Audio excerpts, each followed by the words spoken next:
What's up, everybody? Noah Kids back here from my review of the brand new Hallmark Channel film, The Wedding Veil Journey. Tracy and Nick, again played by Alison Sweeney and Victor Webster, agree to set aside work to make time for their long overdue honeymoon to Greece. However, they soon find themselves confronting life choices when they get stranded on the secluded island. Not really.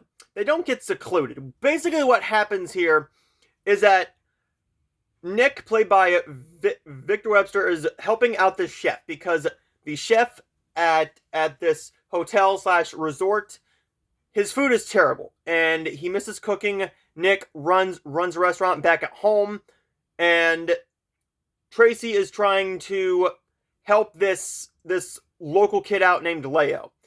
And of course we have Lacey Chabert and Autumn Reeser come and crash their wedding. So Avery and Emma come and crash their honeymoon, because you have to have all three girls in all the movies, because come on. But The Wedding Veil Journey is not a great film, but it's not a bad film either. I think this one is better than The Wedding Veil Inspiration. I don't think either of them are as good as The Wedding Veil Expectations. This film is just good. It's a good film. There's another issue I have with this, and they bring in the veil a little bit. The veil does work its magic a little bit with Tessa and Xander. With Colin and Tessa, I believe. We have two love interests here, okay? The love interests have very little to do in this film. They kind of just show them a little bit, and then they're just out the window. This movie is mostly about Alison Sweeney really forming a bond with this kid named Leo.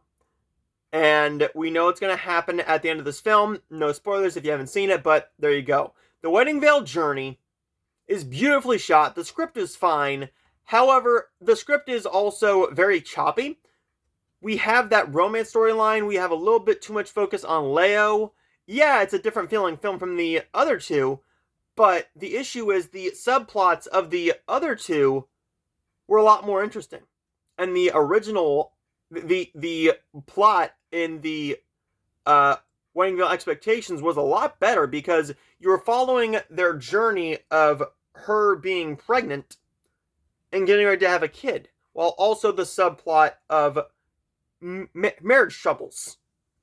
Inspiration, Emma was going after a upgrade of a job and all of that, but this is just a film that should have been more.